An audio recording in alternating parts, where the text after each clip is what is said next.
Hare Krishna. Welcome to Śrīmad Bhāgavatam discussion. We will get started. We will start with Mangalacharan.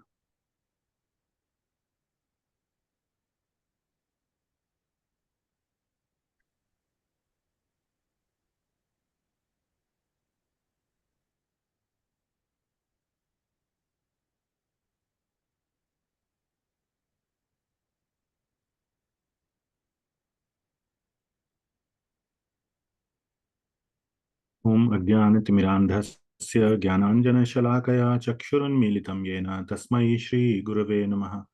Shri Chaitanya Manobhishtam Sthapitam Yena Bhutale Soyam Rupah Kadamahyam Dadati Swapadantikam. Vandeham Shri Guru Shri Yutah Padakamalam Shri Gurun Vaishnavamscha Shri Rupam Sagrajatam Sahagana Raghunathanvitam Tam Sajivam Sadvaitam Savadhutam Parijana Sahitam Krishna Chaitanya Devam Shri Radha Krishna Padan Sahagana Lalita Shri Vishakhan Vitamscha Namahum Vishnu Padaya Krishna Preshthaya Bhutale Shrimate Bhakti Vedanta Swami Niti Namine Namaste Saraswati Deve Gauravani Pracharine Nirvishesha Shunyavadi Paschatya Desha Tarine He Krishna Karuna Sindho Deenabandho Jagatpate Gopesha Gopika Kanta Radha Kanta Namostute Tapta Kanchana Gaurangi Radhe Vrindavaneshwari Vrishabhanu Sute Devi Pranamami Haripriye Vanchakalpatarobhyascha Kripa Sindhubhya Evacha Patitanam Pavanebhyo Vaishnavebhyo Namo Namaha.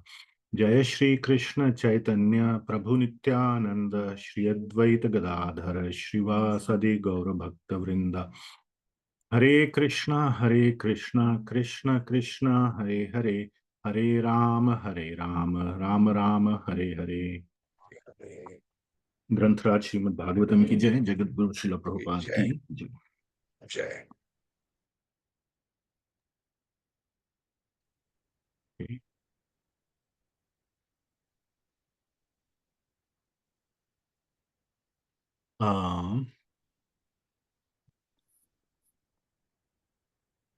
Now let us speak or recite the invocation verses of Srimad Bhagavatam. If any of you want to unmute, we can do lead follow. Otherwise, I can recite just on my own. First, our obeisances to Shri Parikshit Maharaj and Shri Shukadev Goswami and Shri Suta Goswami and Shonakadi Rishis. Om Namo Bhagavate Vasudevaya. Om Namo Bhagavate Vasudevaya. Om Namo Bhagavate Vasudevaya. Om Namo Bhagavate Vasudevaya. Om Namo Bhagavate Vasudevaya. Om Namo Bhagavate Vasudevaya. Narayanam Namaskritya Narayanam Namaskritya Naram Chaiva Narottamam Devim Saraswatim Vyasam Vyasam Jayamudirayet Nashtaprayeshu Abhadreshu Nityam Bhagavata Sevaya Bhagavati Uttama Shloke Bhaktir Bhavati Naishtiki Krishnaya Vasudevaya Devaki Nandanaya Cha Nandagopakumaraya Govindaya Namo Namaha. Govindaya Namo Namaha. Thank you very much. Okay, we will continue where we left off. So we left off on verse number 40. Yeah. And what has happened so far is that Lord Krishna asked the wives of the Brahmanas, the Brahman Patnis, to go back to their husbands, to their homes. And he told that they will have a complete change of heart. They will accept you lovingly. They will accept you back.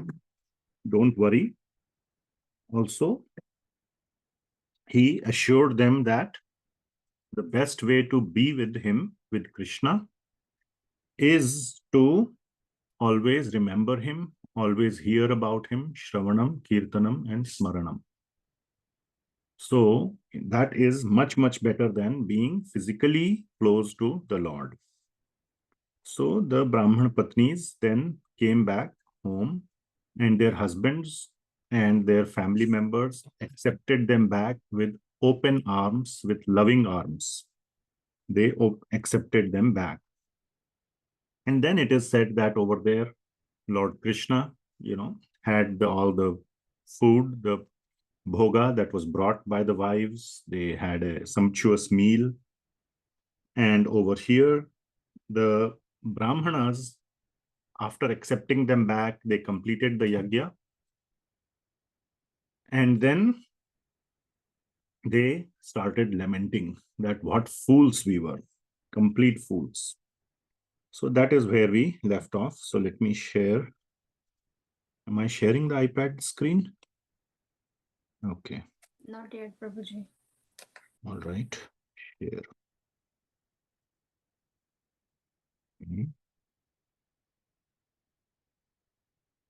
Right.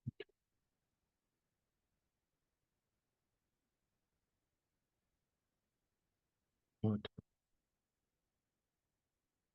This is... Yeah. So we have to start at 41, Nunam Bhagavato Māyā. So before that, there was this very nice verse. I like it because of its sort of impactful verse. Dhik Janma Na Trig Vid Yadad Dhik Vratam Dhik Bahu Gyatam Dhik Kulam Dhik Kriya Daksham Vimukha Yetva Adhokshaji. So they are completely like disgusted with themselves. They are saying how useless, how foolish, how everything what they have done is just so futile. They thought they were doing the right thing by developing Brahmanical qualities. All that was such a colossal waste. And dhik means to hell with. So they were saying to hell with all this, our great birth as Brahmanas in a Brahman family, and getting the Brahmanical Diksha, learning the Vedas, all those things are just have been completely useless. So the same thought will be continued and more developed in this section today, or in today's discussion. My goal is to finish the discussion today because I'm traveling from next week onwards for a couple of weeks. So I want to complete the chapter. We might come back and review some portions of the chapter from other scriptures. We have just completed Bhagavatam and the various commentaries. Now there are other scriptures which also elaborate these pastimes. The Brahman Patni pastime is very important. So books like Gopala Champu, Anand Vrindavan Champu, and also the devotees, the Brahman Patnis as devotees are exemplified in Bhaktamal. So various other texts bring out newer aspects of this pastime previous acharyas have brought out. So we might go into those. But today we want to at least finish this. So that same thought continues. And remember, we talked about that today, or towards the end, we will go into a particular important connection between this chapter and next chapter, which is Govardhan Lila. So we will show that. Also, we will see how, in a subtle way, things are building up towards that in these verses that we will see. And it starts from verse number 41, that another aspect, a parallel thought we will build up. Okay. So please pay attention and relish. It's all for relishment and our enjoyment. Enjoyment means not enjoyment like a cinema or like a storytelling, but spiritual enjoyment of Lord Krishna's pastime. Okay. So the verse is Nunam. So all the verses from here on are Anushtup. So we will not cover that part of the meter, but I think if I remember, all the verses are Anushtup. Okay. Nunam Bhagavato māyā yoginam api mohini yadvayam guravo nrinam svarthe muhyamahe dvijah. So Nunam Bhagavato māyā. So the Brahmanas are saying this is Lord's Bhagavato, Lord's Maya. So now this is the word I want you to focus on. This will come again and again. That basically, certainly it is Lord's Bhagavato or Lord Krishna's Maya. Yoginam api mohini. This Maya is so strong. You know, what is that verse in Bhagavad Gita? Devi, what is it? Devi, Mama Maya Duratyaya. So that Maya is so Duratyaya, is so strong that Yoginam api mohini, it bewilders. Mohini means bewilder. Mohit means to bewilder. Bewilders. Even great yogis are bewildered by Lord's Maya. You know. So, what to speak of us? Yad Vayam. We are like Brahmanas. We are not even great yogis. Just Brahmanas. Guravo Nrinam. But we are not like, we are small compared to the yogis, but not that small. So Guravo Nrinam, we are the gurus of society. Okay. And svarthe muhyamahe dvijah. But being the gurus of society, we kind of, missed out on being our own guru. Being our own guru means walking your talk or following what you preach. So in our own case, svarthe, whatever is in our best interest, that we forgot. We kept worrying about other people's interest. And our own interest, we forgot. So in fact, that is a big problem with many preachers or many people who, the first thing is to try to apply on yourself. And then you go and become the guru of society. So that is one learning from this, that you must first try to apply the learnings on yourself to do your svartha, swartha, do your own benefit, and then do others' benefit. Or at least don't forget your own benefit. Another meaning of swartha is that swartha muhya mahe dvijah, or we got so engrossed in swartha, the material meaning of swartha.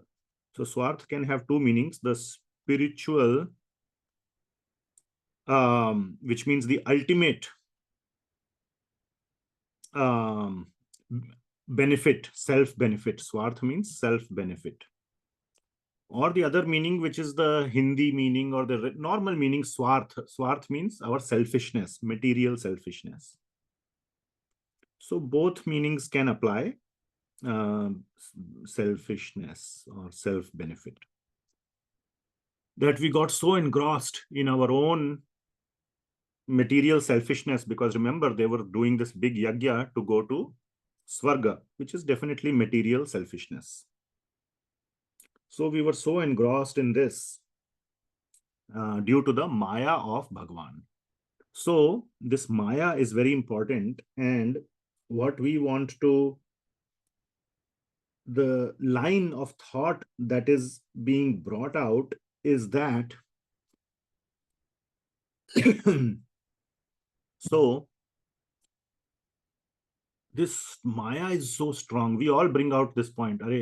So many people tell me, Prabhuji, Maya is very strong. That is a kind of, victimization, that had this Maya not been there, I would have been such a great devotee. Too bad that Maya is present.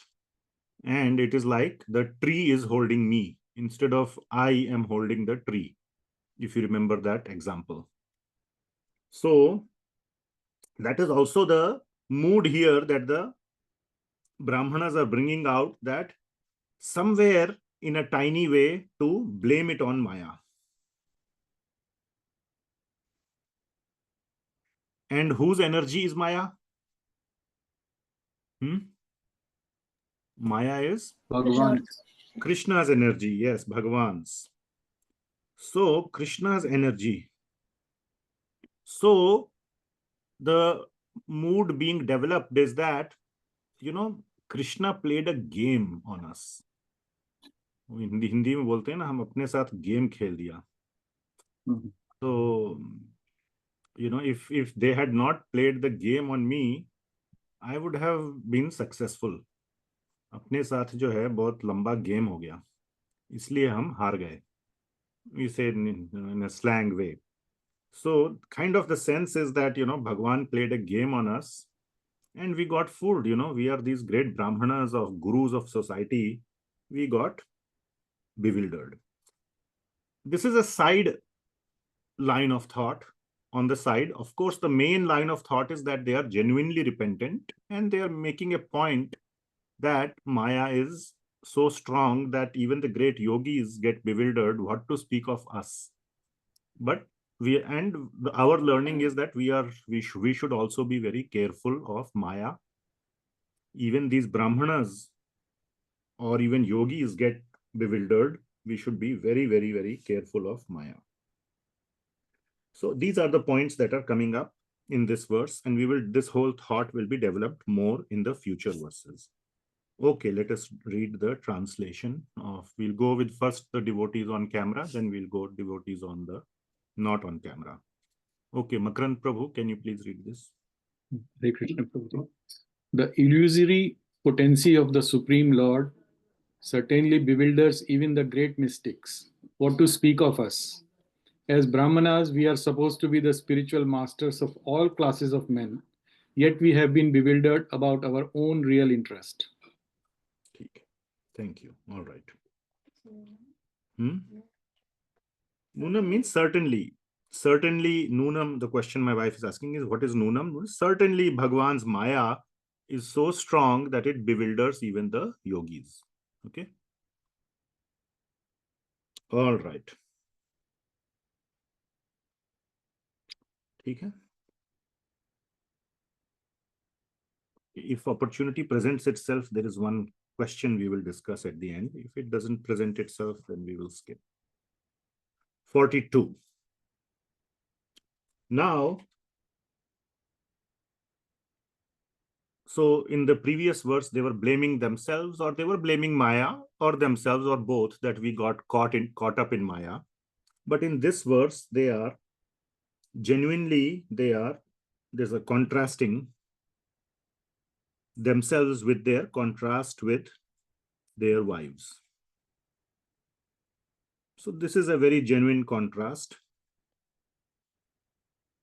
with their wives, that look at our wives, how great they are. Kahan wo hai aur kahan hum. Look at them, they are so advanced, and look at us, we ended up like fools. So like that. And we will see some very nice, such a nice way they are bringing this out, especially after the previous verse. This is significant. And Sri Vishwanath Chakravarti Thakur says that in this verse also, the meaning is that the Brahmanas are accepting their wives as their gurus.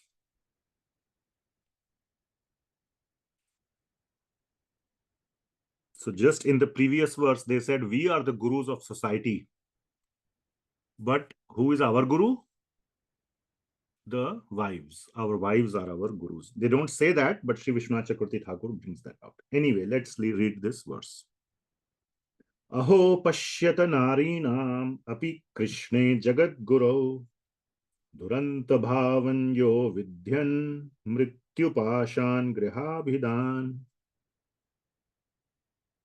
So, aho pashyat narinam. Just look, aho, just look at pashyat, look at our wives, these naris.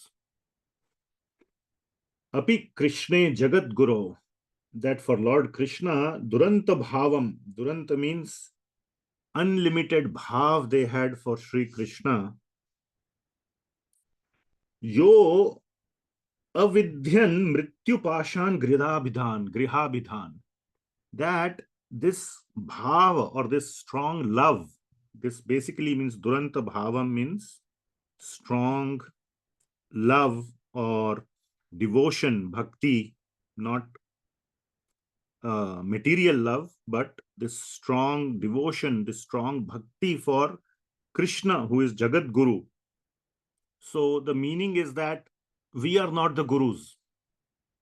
Okay? They were saying in the previous verse, we are the gurus of society, isn't it? That's what was said here. Guruvo Nrinam. Nrinam means of the Nara, of the people.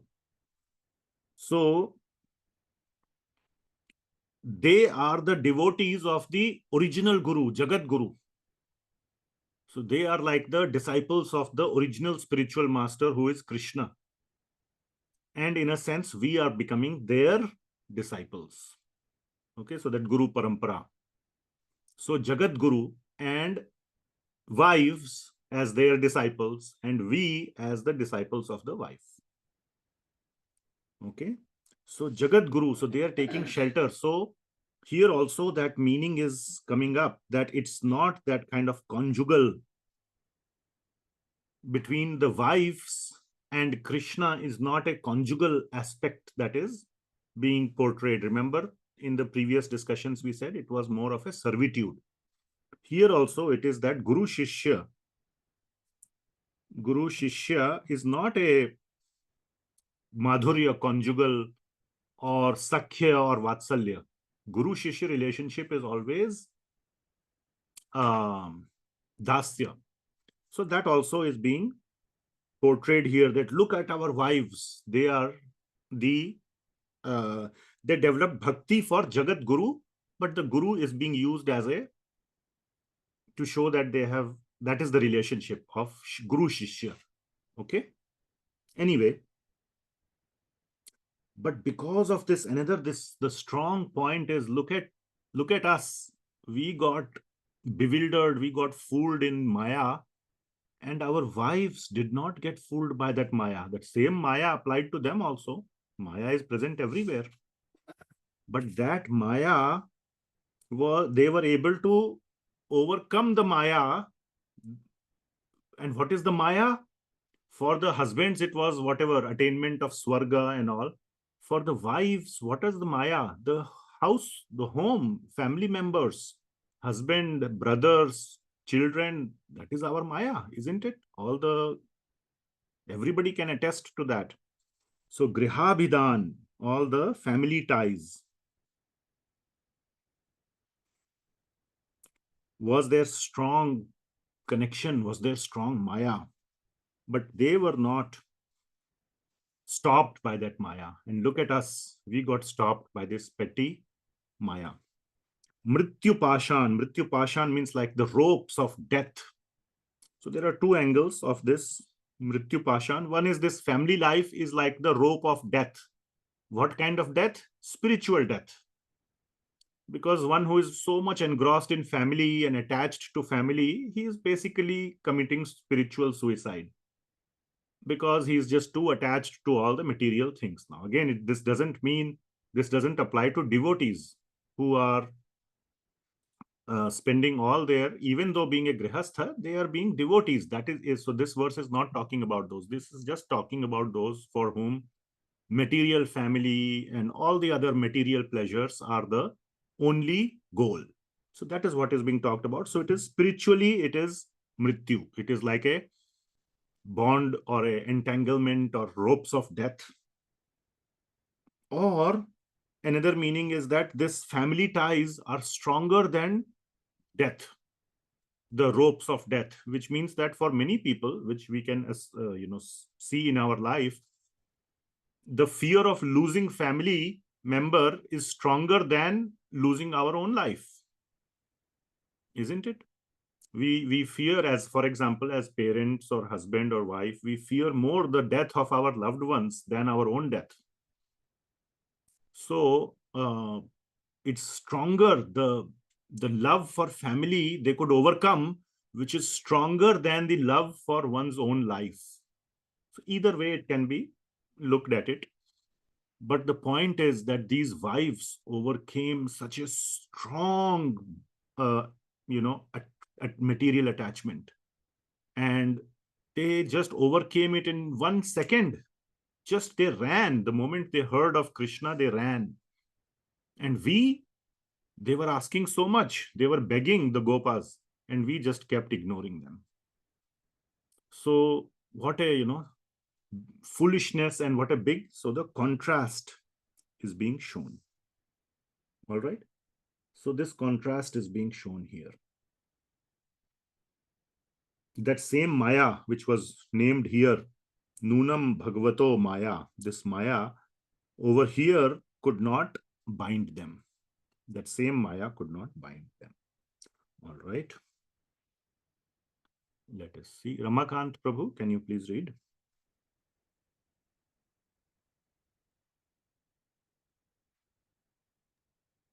Hare Krishna. Just see the unlimited love these women have developed for Lord Krishna, the spiritual master of the entire universe. This love has broken for them the very bonds of death, their attachment to the family life. All right. Thank you. Thank you. Okay, then we have two verses, 43 and 44. So we will take each one, though they have a combined theme, we will take them individually. So till here is the translation of 43, and then we will have 44. Okay. So, Nasam dvijati samskaro na nivaso guravapi na tapo natma mimamsa na shaucham na kriya shubha. Very beautiful verse. It just shows, look at, again, the contrast is continuing. Okay, the contrast between themselves and their wives. And they're saying all those same things. We have done so much. We have done undergraduate, master's, PhD, postdoctoral, all those things we have done. And look at these people, they are not even 10th pass, or not even like, they are 10th fail or whatever, like illiterate. But look at their result and our result. They got 100 out of 100, we got 0. So that is the mood that is being shown. So this one is showing what the Brahmanas obtained, all their degrees are being shown. The various degrees. Okay. So what they are saying is, Nasam means they don't have. So they don't have the degrees. Means the wives do not have these degrees. What degrees? Dvijati samskaro, which means the Brahman samskaras. Okay, all this samskara, the learnings they have done, they have received, all these samskaras. Na nivaso guravavapi. They did not go to Gurukul to learn all the vidya. We went to Gurukul. They didn't go to Gurukul. They were just brought up by their parents to, cook, take care of children, take care of husband, wash clothes, all the home tasks, as if it is something very menial. And we were doing all these big, big things, going to Gurukul.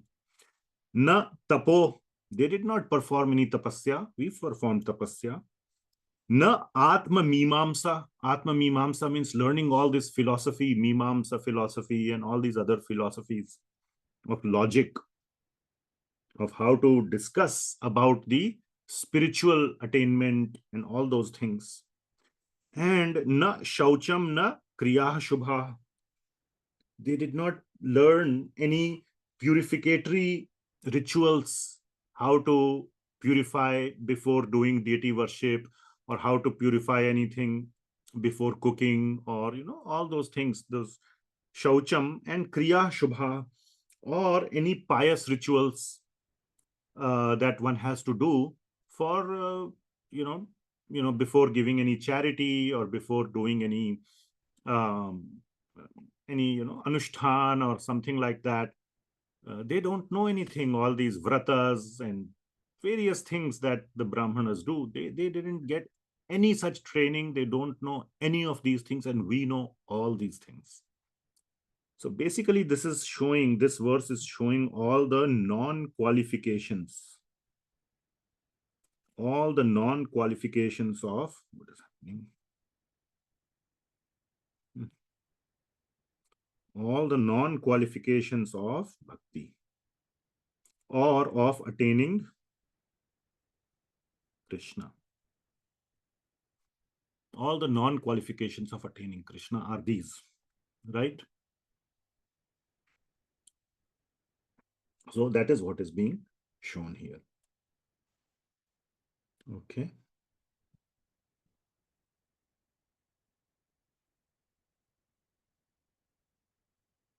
And in Bhagavad Gita also, this is mentioned. Anybody remembers where in Bhagavad Gita this is mentioned? What are the non-qualifications of bhakti? Anybody? So in the meantime, I'll pull out Bhagavad Gita.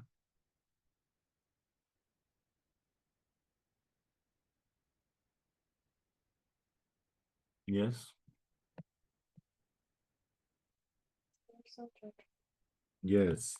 So it is in chapter 11, not last verse. Last verse is the opposite.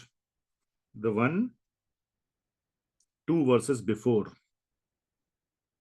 So you can see here in verse 53, there's another verse before also, but we'll just stick to 53. There's another one here that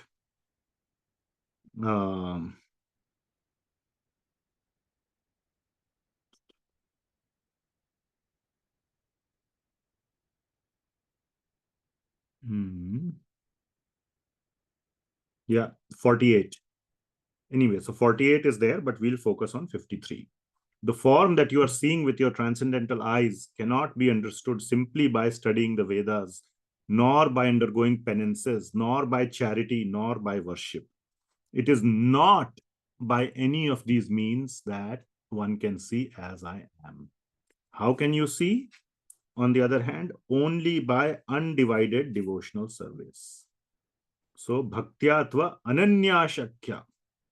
When were we discussing Ananya Bhakti? Recently we were discussing. I forget. Maybe it was in, it was in 8th chapter. Yesterday. Bhagavad Gita class, yes. So same thing was there. Bhaktyatva Ananya Shakya. So by Ananya Bhakti only one can understand. And that is what the wives had. So these are the non-qualifications of Bhakti. And they accumulated all these non-qualifications, which means like going to college and doing all the optional courses, and you forget to do the mandatory courses. And then at the end of 4 years, you are told, sorry, you cannot graduate. You did not do any of the required courses. You kept doing only the optional ones. What is the use of that? Okay, so translation, let us see. Chalu Mataji, can you please read? Till here, okay? The first one. Sure, Prabhuji. These women have never undergone the purificatory rites of the twice-born classes, nor have they lived as brahmacharis in the ashram of a spiritual master, nor have they executed austerities, speculated on the nature of the self, followed the formalities of cleanliness, or engaged in pious rituals. Very nice. So I forgot to mention a couple of points. I didn't write it in my notes, I think, but I will add it. But a nice point was brought out by Shri Jiva Goswami, is that all the 4 ashramas are depicted here. So this is Brahmachari ashram. They were not. Their point being saying is that these Brahman Patnis, they didn't go to any of these ashramas. So they didn't go to any Gurukul, that is Brahmachari. Tapa is for Vanaprastha ashram. So they didn't do that. Doing these great philosophical discussions of Mimamsa and all is a of Sannyas ashram. And even grhastha ashram, doing these pious activities, rituals in the house, also, this is the grhastha ashram, also they did not do properly. They were doing it, they did not learn it. We only trained them little bit. Still, they were not doing it perfectly. So they were not doing the activities of any of the 4 ashrams. Another point that is brought out by Sri Jiva Goswami is that why grihastha ashram is mentioned last. There is no sequence here. There is brahmachari, there is vanaprastha, and there is sannyas. Those 3 are in sequence, isn't it? But grihastha has been taken out from the second category. It should have been brahmacharya, then grihastha. But it was taken out and put at the end. Now, as you know, in any Vedic text, what comes last is more important. Brahmeti, Paramatmeti, Bhagavan iti shabdyate, we say, isn't it? So, Bhagavan is the highest realization. So, whatever comes in the end is the highest. So, why grihastha? So, Jiva Goswami is just pointing out that grihastha ashram is the best ashram. That is the reason why grihastha is coming in the end. That grihastha ashram is best, especially for Kali Yuga, for performing bhakti. So all of us can feel happy that we are in grihastha ashram. We are in the best ashram. We shouldn't think, "Arey, I am not sannyasi. My Guru Maharaj is sannyasi. He's so fortunate. I'll, remain fallen because I am grihastha." No. And our Guru Maharaj or whoever is not also unfortunate that he's not grihastha. We should not think like that. We can just feel happy that we are grihastha, and in grihastha ashram we can happily do our bhakti. So just a small point being mentioned. So again, okay, next. So this is the contrast. Continuing, look at them and look at us. So, tathapi here uttamah shloke Krishne yogeshwareshware bhaktir dridha na chasmakam samskaram samskaradimatam api. So, tathapi here uttama shloke, still in the Supreme Lord, that uttama shloka is the Supreme Lord who is glorified by uttama shlokas or by choicest poetry. And Krishna Yogeshwareshware, he is the Ishwar of the Yogeshwaras, the master of the yogas. Yogeshwareshware. They had what? Dridha bhakti. This is the important part. They had dridha bhakti. Bhaktir dridha. They had. So this is their qualification. These were the non-qualifications, and this is their qualification. There only one qualification was there, which is dridha bhakti. And na cha asmakam samskara adi matam api. So samskara adi means our samskara adi, etc. All the samskaras, etc. This, if you see here, samskaro, dvija samskaro, and etc. means all the rest. So what it means is from the previous verse. So samskara adi, which means they did not have all that whole list of degrees.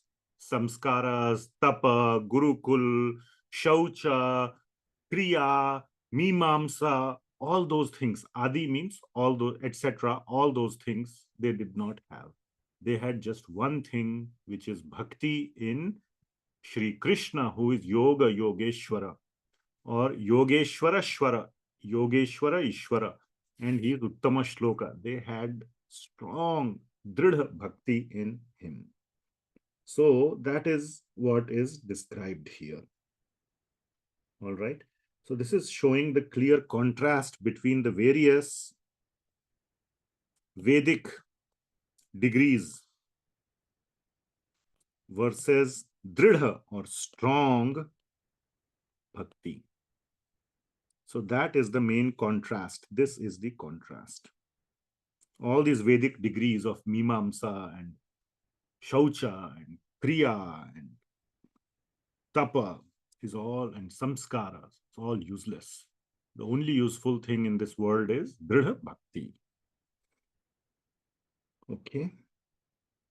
Yeah. Another thing that is being brought out by Sri Vishwanath Chakravarti Thakur is bringing this out, that how did they develop bhakti?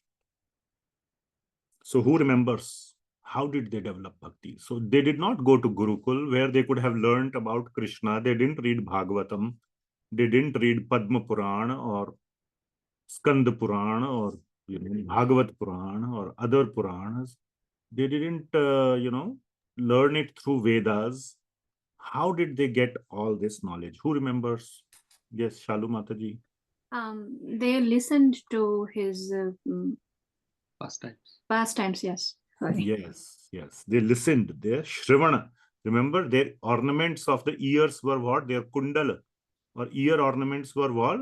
We wear, or today materialistic women wear big ornaments in the ear. Their big ornaments were the katha of Krishna. Their ears were full of Krishna katha.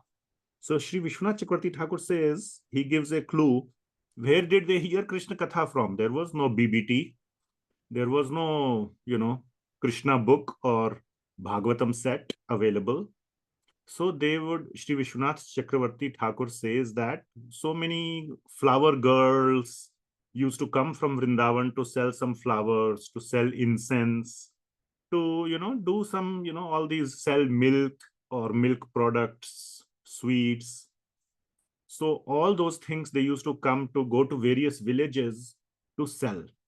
And their main purpose was not to sell that, but to do Krishna Katha. So those village girls, the gopis, the young gopis or the older gopis, they would go to various villages to sell various products. And they would share Krishna Katha with anybody and everybody. And these Brahman Patnis used to hear every day from those village girls who used to come and sell. And so basically two things. So Sri Vishwanath Chakravarti Thakur is bringing this out. In the Bhagavatam, Shravana was mentioned. Okay, that is directly in Śrīmad Bhāgavatam. But Acharyas are bringing out that there is another thing. Where we do Shravan from? Akashvani thodi ho rahi hai. Upar se thodi aa raha hai, like a rain. It's not like a rain is falling from the sky. Where is Shravan coming from? Sadhu Sangha. So the first step is Sadhu Sangha. From the Sadhu we get Shravan. And then comes Shraddha. Then one builds the Shraddha. This is the sequence as given in Bhakti Rasamrit Sindhu also. Even though it starts with Shraddha. Adau Shraddha, Shri Vishwanath Chakravarti Thakur, the same Vishwanath Chakravarti Thakur whose appearance day is tomorrow, or disappearance day. Tirobhav festival or Tithi is tomorrow. So great Acharya, absolutely great Acharya. Much of our understanding comes of, the deeper aspects of scriptural understanding comes from Sri Vishwanath Chakravarti Thakur's commentaries. So he says that first there is Sadhu Sangha. That is the actual first step. He didn't want to refute Sri Rupa Goswami, but wanted to add a previous step. From Sadhu Sangha, we do Shravan, then Shraddha develops. That is where Rupa Goswami starts.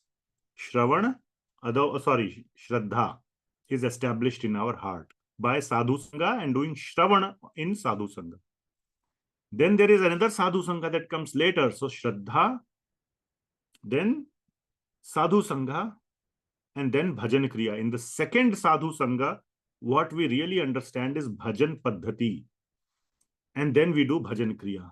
So that second Sadhu Sangha, then once our Shraddha is there, then we learn about how to do Bhajan. The Shraddha is already established by the first Sadhu Sangha. The second Sadhu Sangha, now we learn how to do the Bhajan.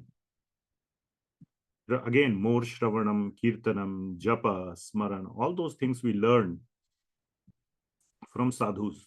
So we learn the Bhajan Kriya or Bhajan Paddhati, the ways of doing Bhajan, and then we do those is called Bhajan Kriya. And then comes anartha nivritti and nishtha. Anyway, so Sri Vishwanath Chakravarti Thakur is pointing out this sadhu sangha. And who are the sadhus in this case for the Brahman Patnis? What did we say? Gopiya of the Flower girls. The village girls or the Girls. gopis. Yes, very nice. So these are all the points being brought out by the acharyas. Yeah, it's 5:50. We must finish in 2 hours, so we need to move quicker. Anyway, so let us see. So Shalu Mataji, yes, Surya Narayan Prabhu, can you please read this translation from here? Yeah. Nevertheless, they have firm devotion for Lord Krishna, whose glories are chanted by the exalted hymns of the Vedas, and who is the supreme master of all masters of mystic power. We, on the other hand, have no such devotion for the Lord, although we have executed all these processes. Hare Krishna. So all these processes, samskar adi, we have done all these things, but we got nothing. Okay, so this is very, very strong verse to show that bhakti is all that matters. Don't worry about anything else. Just do bhakti to Bhagwan, and in the short and complicated and complex lives that we have in Kali Yuga, you know, we are going to India to sell this flat, such a big, you know, such a pain in the wrong place. You know, all this khata process, and then buyer and seller and this and that and this document and that document and this registrar. Just want to get rid of that thing, and you know, somehow or the other. I mean, of course, we could just give it up, but I'm not that advanced to just let it go. And you know, it's some serious amount of money, so I have to plan for my retirement also. So cannot just give it up. If Brahman Patnis were there, they would give it up. Chodo. What is there? Anyway, yeah, we are selling it for very low price, but yeah, that is my thing. That okay, you know, give it for less price, but cannot give it for zero. Okay, 45. Okay. So again, the lamentation of the Brahmanas continues. Nanu svartha vimudhanam pramattanam grihe haya ahona smarayamasa gopavakyai satam gatihi. So nanu svartha vimudhanam. So in our swartha, in our material pursuits, again, nanu means certainly or indeed, in our swartha, we became foolish. We became so bewildered. We got so entangled. Pramatta from Bhagavad Gita, we understand pramatta means just completely intoxicated. We became completely mad, or just like, you know, passionate, extremely passionate about grihe haya, about our household. So household is typically for the wives, but they were also doing yagya for going to Swarga only. That is no better than household activity. It is just like saying, you know, I am living in India in some, you know, bad condition. I will go to America. There I will have AC and, you know, nice roads, nice car, this, that. So it's like, you know, trying to upgrade your life, so to say.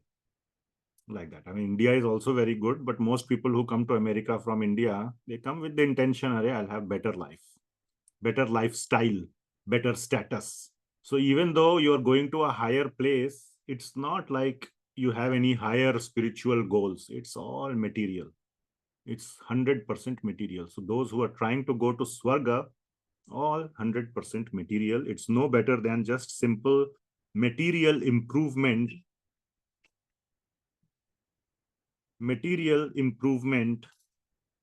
of the household. But aho nah smarayamasa gopya vakai satam gati. But the Lord reminded us. He caused us to do smarana, or reminded us through the gopas, gopya vakyahi satam gatihi, that what is the highest destination, or at least he tried to remind us. We were so fallen, we are trying to aim for Swarga. The Lord actually came to us and told us, hey, no point in doing that. Whatever food you are offering in the yajna, give it to us. We will offer it to Krishna. But we could not understand that simple fact. So, the Lord's mercy on the fallen beings is shown here. This is how, and remember what we said in one of the very first classes, who are the Gopas representing? Gopas are representing whom? Anybody remembers? Two lords, Huh? Balaram and Krishna. No, the Gopas who were sent to the Brahmanas to ask for food, who are they representing? Acharyas. Yes, our gurus and acharyas. They come to us and say, Arey Baba, you are so engrossed in your material activities, you should instead be doing bhakti for Krishna. Come on, do bhakti. I will take your offerings of bhakti and I will give it to Krishna. He will take it. I guarantee he will take. He will not ask who made it, was it made properly or not, or all those things. Just because we are going to take it from you and give it to Krishna, he will accept. But we ignore. So Brahmanas are like, we are like us. So even though Krishna sends acharyas, we ignore. So they are having that realization that through the Gopa Vakyai or Guru Vakya, Satam Gatihi, they tell us what is the highest destination of the pious people, of the saintly people rather. But we didn't. We were pramattanam grihehaya. We were simply engrossed in stupid material pursuits. Okay. So Lord's mercy is being shown, and this mercy will be amplified in the next few verses. How merciful he is. He has no need to be merciful. Merciful means he's not, Lord is not doing it for some return. Mercy means he just gives. Simply gives. That is mercy. So that will be developed in the next few verses. So let us see. So could somebody else read? I don't know who. Medha Mataji, if you are there, I don't see your face. I see your video, maybe.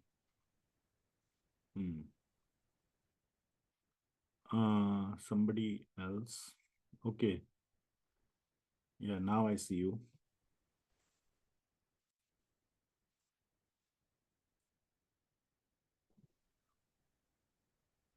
Yeah. Hare Krishna Prabhuji. Indeed, infatuated as we are with our household affairs, we have deviated completely from the real aim of our life. But now, just see how the Lord, through the words of these simple cowherd boys, has reminded us of the ultimate destination of all true transcendentalists. Yes. Hare Krishna. So of the transcendentalists, Satam, the destination, Gatihi. Okay. All right. Prabhuji, Yes. these Brahmanas are very learned. Why they were not able to know that Krishna is the Lord? Yeah, so that is what sometimes this we also we discussed in our pride. Sometimes the pride completely takes us over. And that is the real reason. Now they are going to give other reasons, like we said in the beginning of today's class, that they will try to put the blame on māyā. So that is their self-justification, so to say. But the actual reason is also māyā, but it's not like māyā has, captured them like in chains and they are trying to, escape or free themselves. That is not the case. That's like saying the tree has held me. We are holding the tree. So we want to be chained in māyā. So we are chained in māyā. But anyway, Thank it you, is their Prabhuji. pride. There is a very nice verse, I think 9th verse. Balishu Manina. Where is that? 9th one, I think. Yeah. Yeah. Balisha Vriddha Manina. If you see here what I'm showing, they are just like foolish children, even though they consider themselves to be great Vriddha Manina, very wise. So basically they were fools, and that is the reason. Fooled by their own pride that we are great Brahmanas and we are doing some big yajna.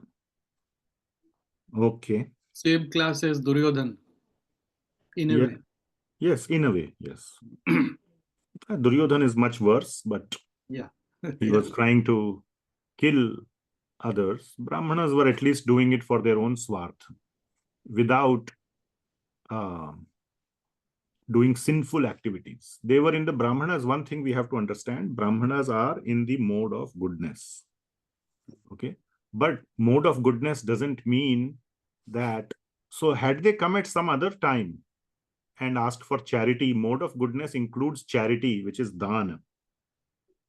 But they were not in the mood at that time of giving dan also, because they were doing something for a higher purpose, which is a yajna, and yajna is not to be disturbed. And they were just, and these small children, it's just like they thought they are just disturbing us. They are not actually hungry. They have just come here to, just naughty kids and chalo, bhago yahan se, get lost. So that was their attitude. You are too ignorant to come and talk to us. Okay. So that was their pride, not that they didn't want to give dan or that they were in mode of ignorance or they were sinful. So that should not be the meaning. Okay. All right. So next verse. 46. Yeah. Now we see that same mood will begin to again develop. So again, they are doing that lamentation, but the previous mood of being victims of māyā will also come back, that, the Lord played a game on us.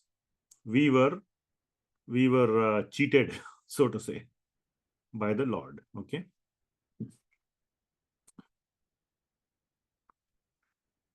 Anyatha purna kamasya kaivalyadhyashisham pateh ishitavyaihi kim asmabhir ishasyaid vidambanam ishyasyai vidambanam. So from the continuation of the previous words, it's the Lord's mercy that he came to us, or he sent the message through the Gopas. But what fooled us is the following. They said, Krishna, because the Gopas informed it is Krishna and Balram, they have sent us. They also said he is Yogeshwara and Achyuta. How can you miss such strong, direct references? So here they are trying to say why we missed it, why we could not really understand that he is Bhagwan. Because anyatha, otherwise, he's saying the Lord is very merciful, but anyatha means otherwise, or this is like a but. If you ask, did you do the homework? No, Papa, I did not do the homework, but now you know that some long excuse will come.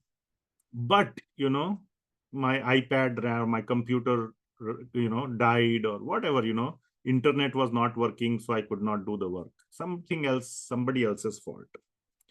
So, but the problem is Purna Kamasya.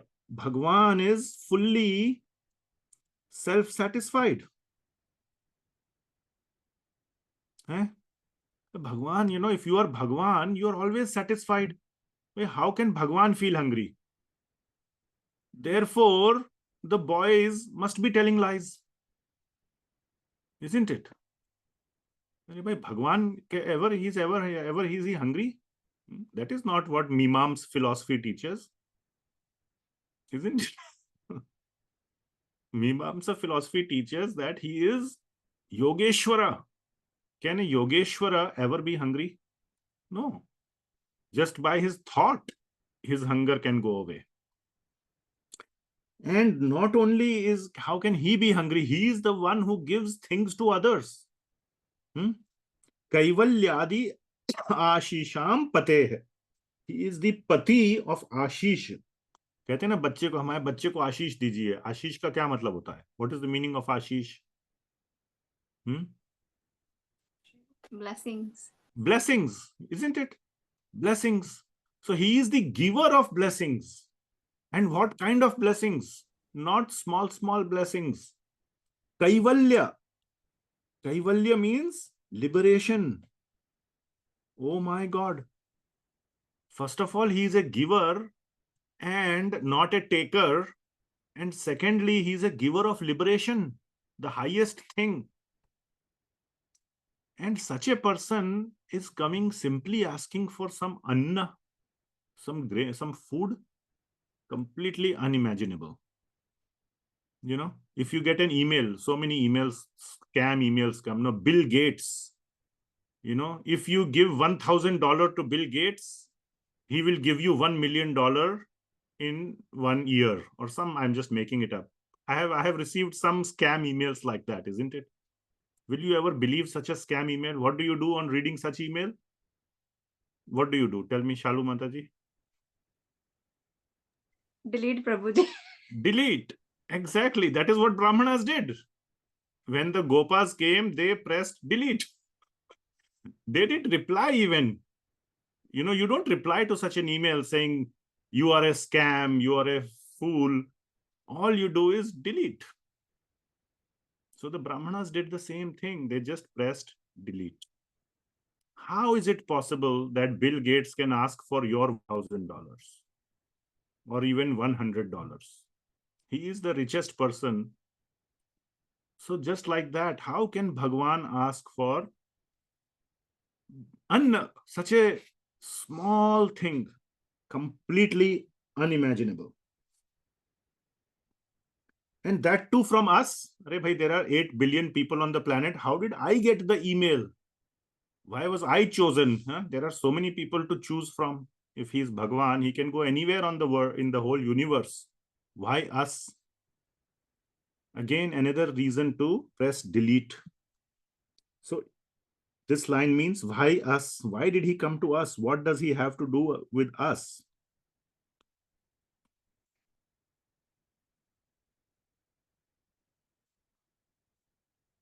And this is Ishasya etad vidambanam. This is the inconceivable plan, vidambana. Vidambana means inconceivable plan of Bhagwan. This is where I was saying, you know, Bhagwan ne game khel diya. His inconceivable plan was there and Bhagwan played a huge, long game with us. And we got complete. It was really Bill Gates. He was really asking for $10. And we just missed the opportunity to make $1 million. We happened to press delete. So that is what the Brahmanas are lamenting. Okay.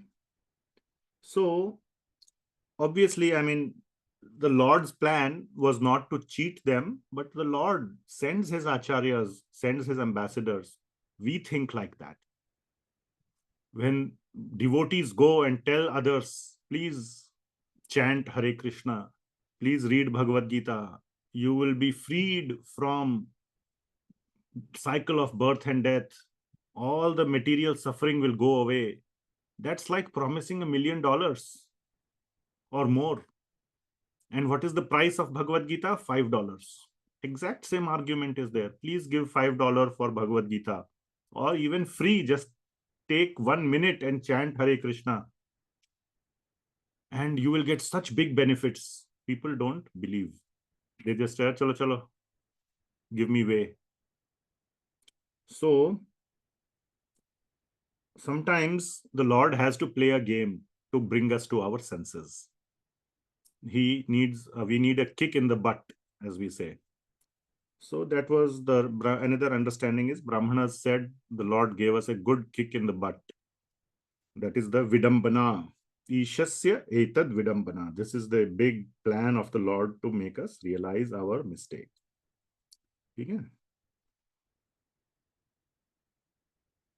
Okay, translation. Okay, can somebody else read? I can pick somebody. I don't know. Yes, Madhvi Manjari Mataji, please. Otherwise, why would the Supreme Controller, whose every desire is already fulfilled, and who is the Master of Liberation and all other transcendental benedictions, enact this pretense with us, who are always to be controlled by him? So why us? Like, why did we get the email? Or why is this guy approaching me and telling me you will get rid of all your sufferings for $5? Just take Bhagavad Gita. And, there must be some catch. This guy is lying. He's playing a game. So we will not fall for the trick. All right. 47. Okay. So again, another strong reason by the Brahmanas, how they got fooled. So this is also showing the Lord's greatness. So two things. They are glorifying the Lord. So the straightforward meaning is that they are glorifying the Lord. That the Lord is so great. He is just, we are such fools that we could not recognize him. But also there is this aspect that he is just too great. And right now, as Krishna, he is too human. So as I said, this 10th canto, so this is an opportunity to discuss that point when I said the opportunity presents. That it is a constant dilemma.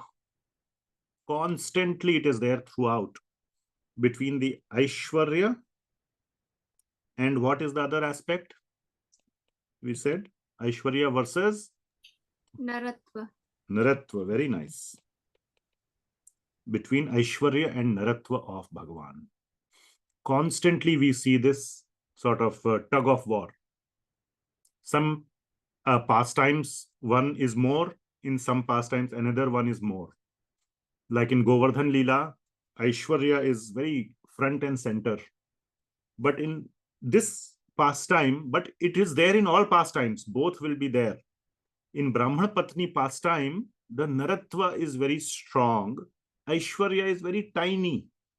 Can somebody show or tell where is the Aishvarya in this Brahmana Patni pastime? Aishvarya means it is obvious, or it is from the reading of Bhagavatam chapter, you know that Bhagwan did something which is godly, just like lifting Govardhan hill. So what is the godly thing here? Yes, Shalu Mataji. Prabhuji, when he was feeding all the gopas and he ate the last, that verse. No, so okay. I mean, I don't know. In our temple also, our temple president, I see he eats last. No, but because the food was less. Humble person, huh? Because the food was less and only by... that is only from Acharya commentaries. Sorry, Prabhuji. Then. No, he changed the mind of the Brahmanas, basically. Yes. That is the Aishvarya. Very nice. Because if you see, these Brahmanas were like hell-bent on trying to stop their wives. And they gave ultimatum to their wives. One Brahmana even, locked his wife and she gave up her life. So these Brahmanas were pretty, harsh or whatever on their wives. And when the wives came back after, I don't know, half an hour, 1 hour, 3 hours, we don't know the time, but it was same day. They didn't spend the night or anything because the yajna was going on, remember? And they came back and completed the yajna. So it was same day, but in one day, does your heart change? When me and my wife fight something like sometimes, and if it's a strong fight, it goes on for at least few days, We don't speak, and the change of heart doesn't happen like, immediately, isn't it? But how can they, and not only see the magnitude of the change of heart, they accepted her or their wives as guru, or like lovingly accepted. Such a change of heart. So only Bhagwan can do, and Bhagwan promises to them, to the Brahman Patnis, don't worry, I will change their mind or heart. They will accept you. So that is the aishvarya that is shown in this chapter. This is one of the most naratva prominent chapters of the Vraj Lila. Many other chapters, there is more aishvarya, killing big demons. This is all full of aishvarya. Putana, how can you kill a demon as strong as Putana? Or so many other pastimes are there, right? So this one, or Damodar Lila pastime, also there is naratva. You cannot just tie the rope every time she's falling 2 inches short.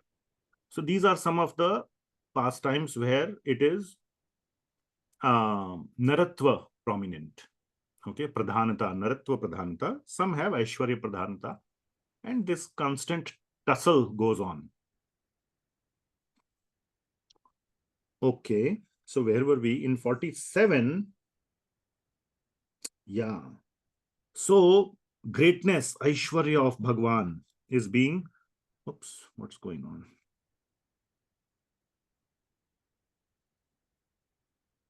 Aishvarya, aspect of Bhagwan is being glorified by the Brahmanas. And also that sense is there that Bhagwan is just so great. How can he come begging for food? So let us see what the example is given here. One of very strong example is given. Hitvanyan bhajate yam shri padasparshashaya sakrit svatmadosha apavargena tadyancha janamohini. So, first of all, who worships Lord Vishnu? Now they know that Krishna is Lord Vishnu. Who is the main worshipper of Lord Vishnu? Tell me. Lakshmi. Mother Lakshmi, yes. Shri. Shri is Mother Lakshmi. Oh my goodness, Mother Lakshmi, she is full of opulence. Shri means opulence, or the goddess of opulence, or the personification of opulence is Mother Lakshmi. She is sitting and doing pada sparsha. She is sitting at the feet of Lord Vishnu. That's all she. Or pada sparsha ashaya asakrit. Or asakrit. Asakrit. Sakrit means once. If you know, sakridapi saraha snatur avishkaroti. In Upadeshamrit, there is the word sakrit. Sakrit means once. If once you take a dip in Radha Kund, you will develop prema for. Sakrit means once. Asakrit means always. Always he desires asha of padasparsha of Vishnu. Who? Mother Lakshmi. So Lord is so great that the goddess of fortune always desires his lotus feet. And Svatma dosha apavargena, and she casts aside all her opulence. And dosha means the dosha of Mother Lakshmi is indicated that her material manifestation as gold is a dosha. People get so enamored by gold or by opulence that is what binds the people in material suffering. So that is the dosha of aspect of Mother Lakshmi, and she completely casts it aside. She doesn't think that her material manifestation as gold is her own manifestation. Okay, so she gives up her material manifestation completely just to always be at the service of the Lord. That Lord, Yad Yancha That, yat means that Lord came and begged, yachana. He was doing yachana. Please give me some food. That Lord, who is the Lord of Mother Lakshmi, is begging for food. Same concept, Bill Gates asking for $5 is completely Jana Mohini. This whole aspect is Jana. People will, anybody, Jana means anybody will get food. What to speak of us? Again, that tendency is there to put anybody would have gotten food, or question paper was too hard, anybody will fail. No, you didn't study enough, that's why you failed. Don't tell question paper was too hard, anybody will fail. So that's how we do, right? We say, hey, I failed because paper was very hard, anybody would fail. So anybody would get bewildered. So we also got bewildered, because who knew that Vishnu will come and beg for food? So it must be false. So basically the Lord's plan was so out of whack that we just completely got fooled. So that is the meaning. All right. Who would like to read the translation here? Let's see. Anybody? I don't want to pick on the names. Prabhuji. Anybody who has not yet done is what I'm asking. I can read, Prabhuji. Yes, Sukumar Prabhu. Then we can go with Archi Mataji next, okay? Hoping for the touch of his lotus feet, the goddess of fortune perpetually worship him alone, leaving aside all others and renouncing her pride and flakiness. That he begs is certainly astonishing to everyone. The fact that Vishnu is begging is just completely mind-blowing. All right?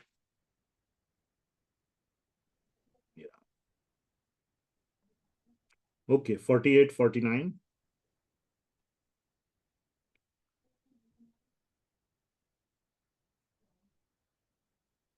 More justification, so to say.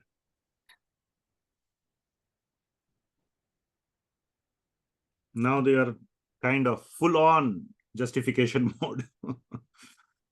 So once you begin to justify, then you're like, okay, we were completely fooled. So again, two verses are together. So we will do one by one. And the translation breaks here. Okay. Desha kala prithak dravyam mantra tantra tvijognayah devata yajamanascha kratur dharmascha yanmaya.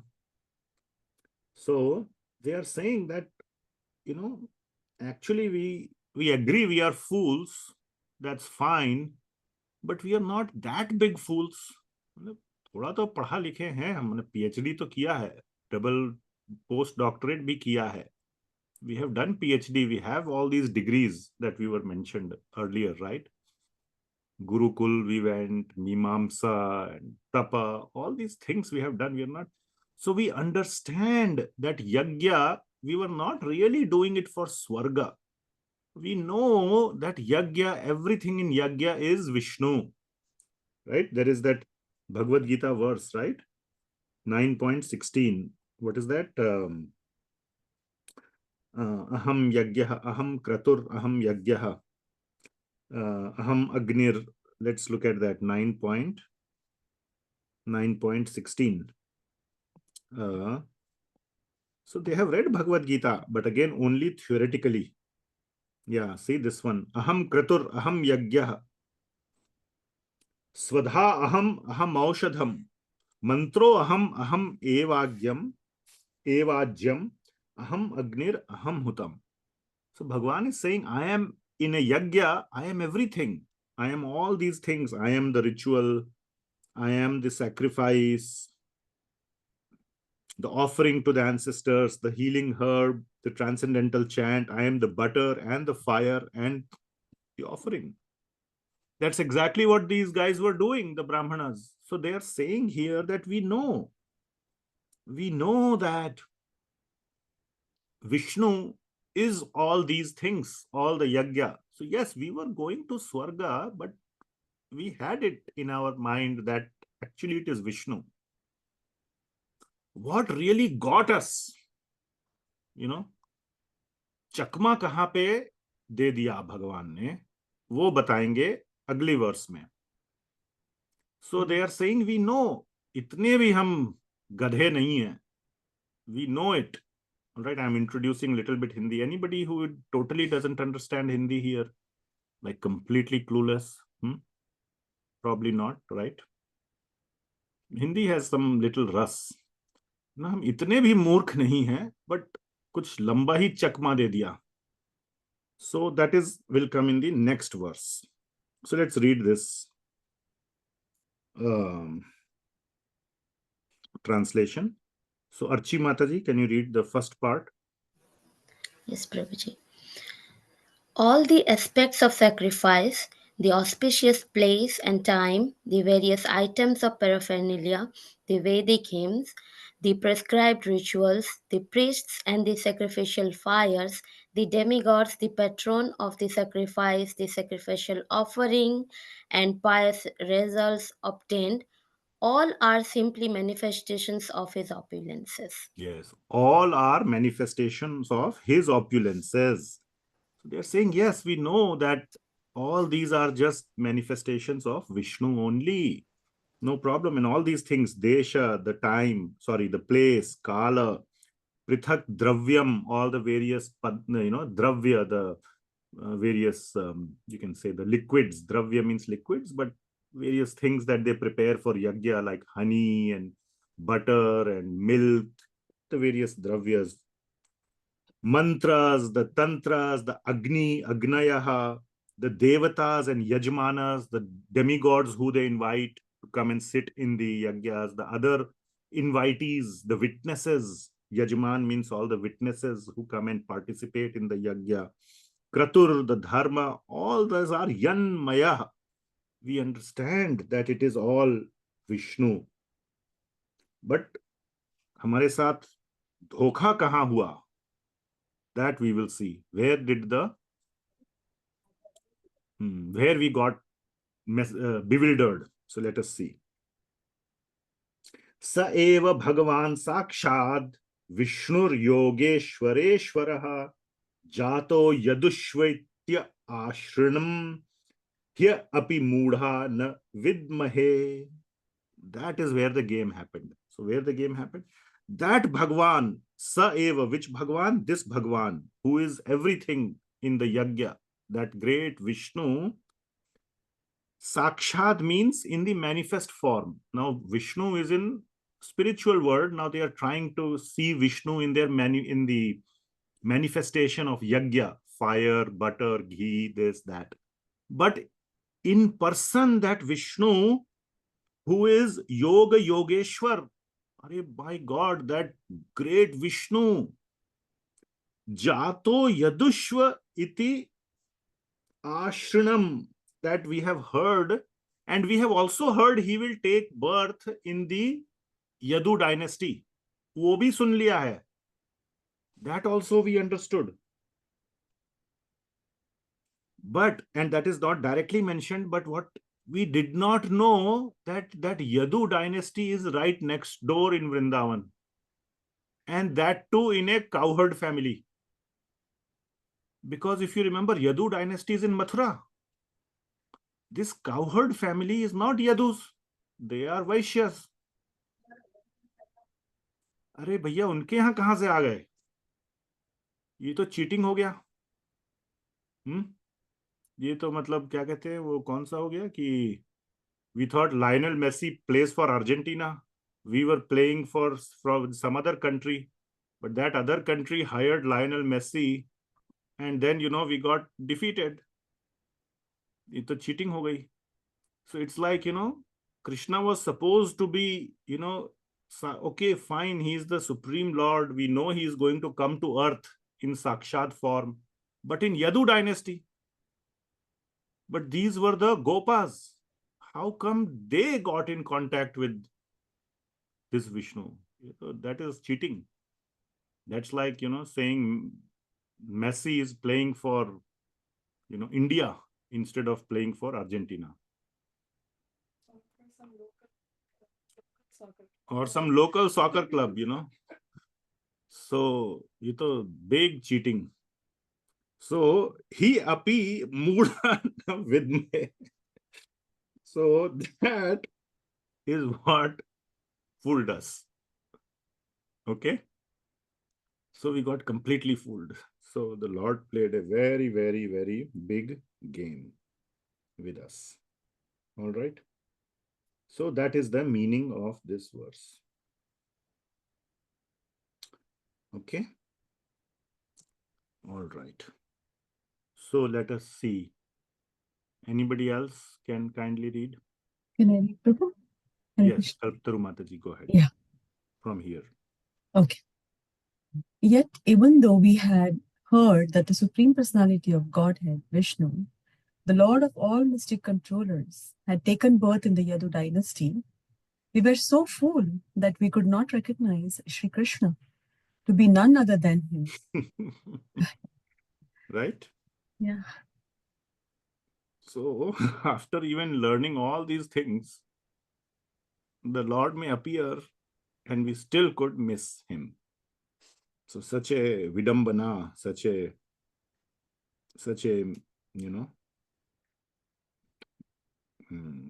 mesmerizing aspect. All right. So, now there's one strange thing that happens here. I have checked 3 other editions of Bhagavatam. So there is another verse here actually in between. We will not cover that, or maybe we can cover it. It's a very nice verse. We can just call it 49.5. For some reason in the BBT edition, that verse is not there. Maybe it's actually not there, but I have checked with 3 other editions. One from Gita Press and 2 from some other places. All of them have this extra verse. It's a nice verse. For some reason, the BBT doesn't have it. So the verse is, Aho vayam dhanyatama yesham na tadrishi striyaha bhaktya yasam matirjata asmakam nischala harau. So that is the verse. And the translation or approximate translation is that Aho vayam dhanyatama. Vayam means we. Okay, always remember vaya, we, yuyam, you. Okay, so we, vayam. So we are so dhanyatama. We are so fortunate. Dhanyatama. Remember, guhya, guhyatara, guhyatama. So similarly, dhanyatama means most fortunate. We are most fortunate. Yesham na tadrishi striyaha.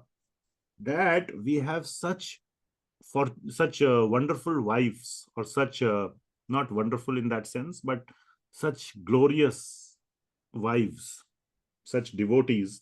Bhaktya yasam matir jata. That due to their bhakti, matir jata asmakam nischala harau. Our minds became fixed, nischala in Hari. So basically they are again glorifying their wives, that we could not recognize this Hari, this Krishna, because he was like in this, क्या बोलेंगे, छुपा हुआ, क्या बोलेंगे, hidden form of taking birth, or not birth, but coming as a cowherd boy. This little boy, hungry cowherd boy, we could not recognize, but it is due to our wives' bhakti that our minds was set straight, got fixed in that Hari.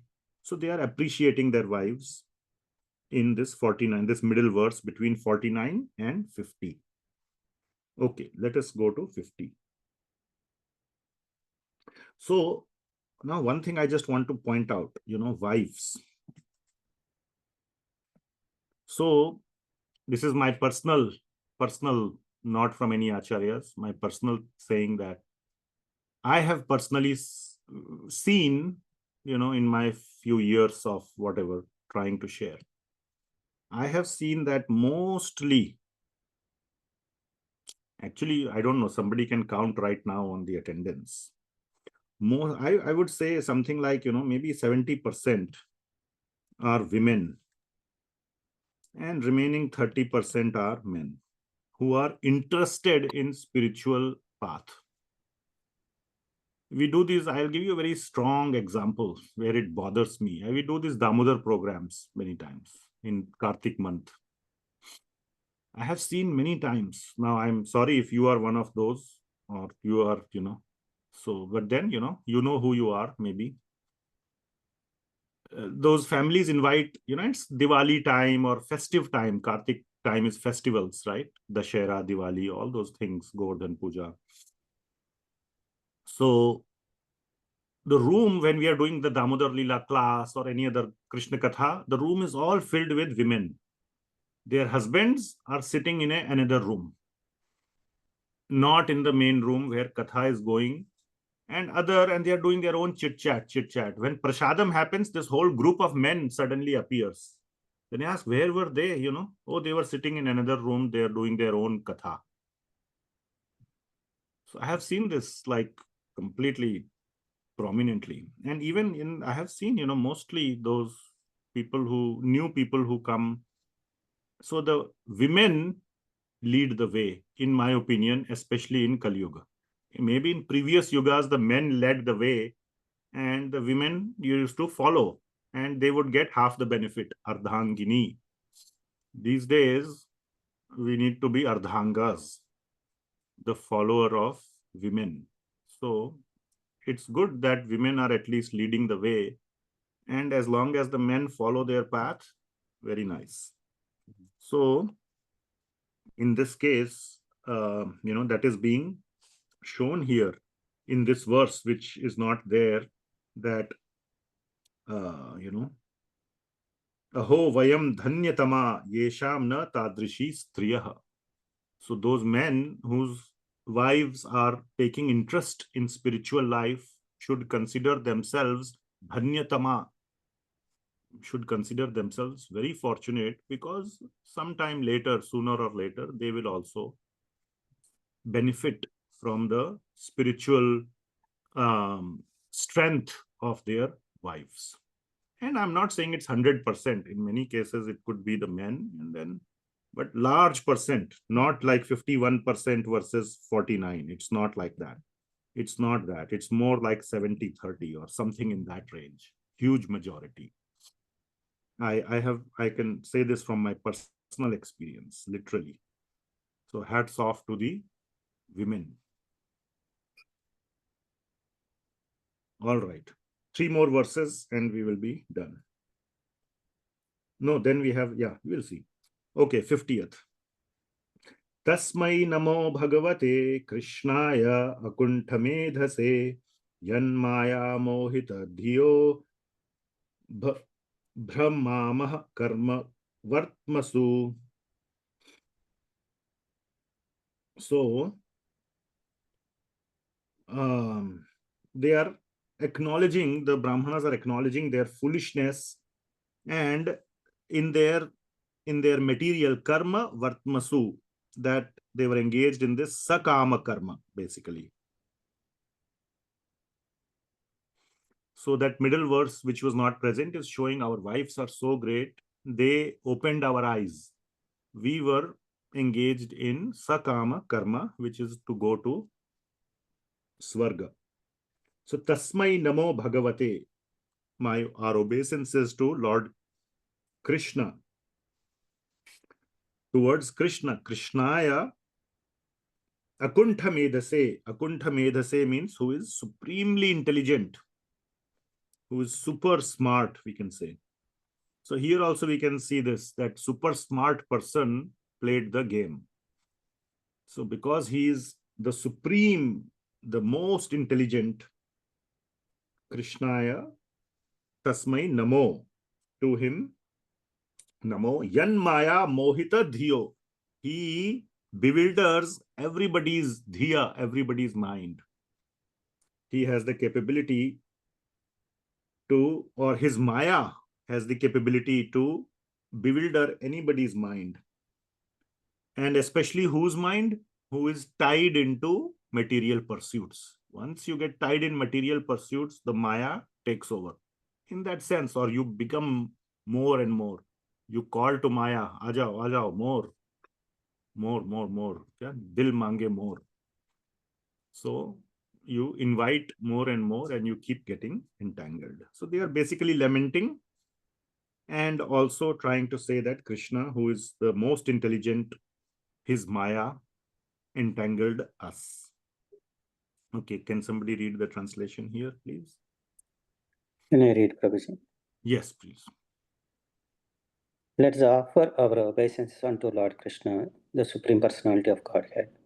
His intelligence is never bewildered, whereas we, confused by his power of illusion, are simply wandering about the paths of fruitive work. Right. On the path of fruitive work, yes. So that fruitive work is sakama karma. That is what is mentioned by here, karma vartma. So, okay, confused by his power. So we got confused, as if, māyā confused us. Chalo, today I am going to confuse you. You have been selected today to be confused by me.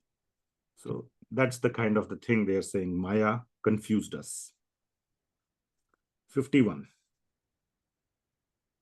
All right. And so they are now humbly asking for forgiveness. So now again, this is the last verse, so to say. There is one more verse, but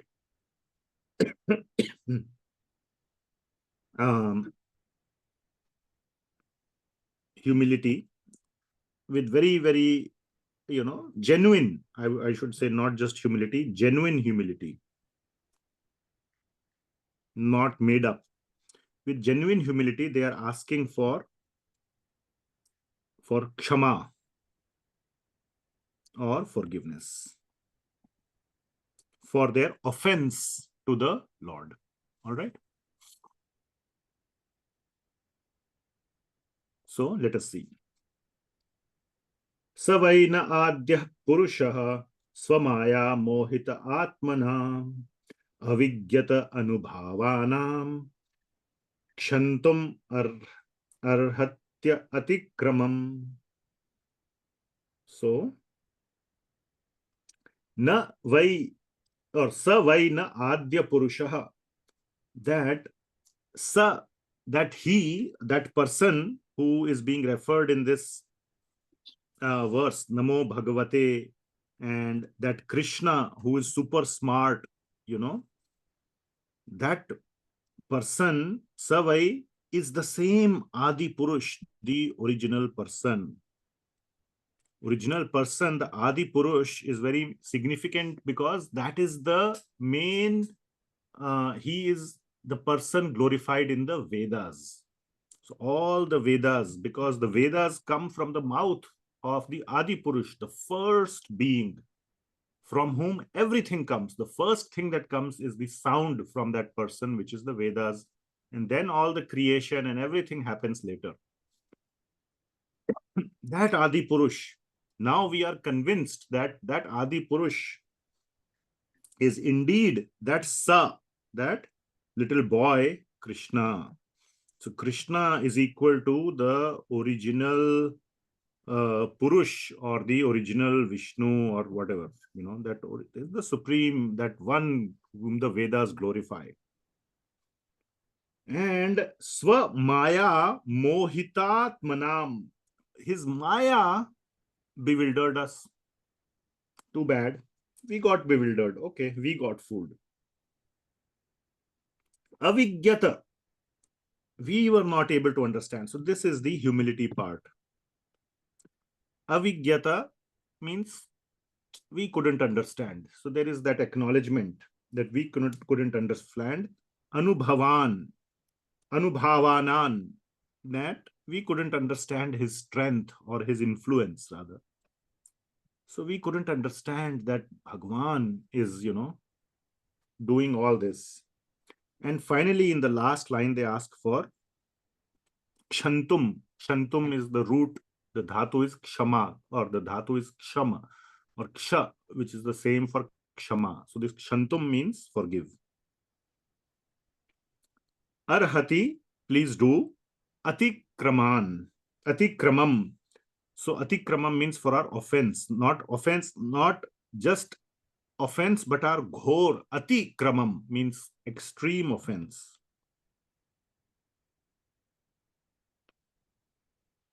Okay, for the atikramam. So please forgive us, my dear Lord, for our offense. All right, so let's read the translation. Somebody could read, please, who has not done? I can read, Prabhuji. Yes, who's that? Hare Krishna, Prabhuji. It's Yashoda. Yes, yes. We were bewildered by Lord Krishna's illusory potency and thus could not understand his influence as the original personality of Godhead.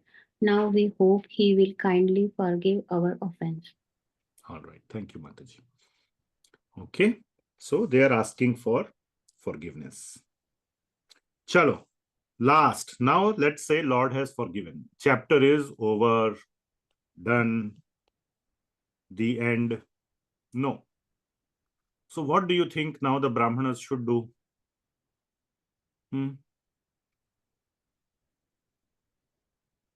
Now everything is over, lamentation is over, they fully realize, they have accepted the wife as guru, they have asked for forgiveness, they have realized how fools they were, they have also realized the power of bhakti.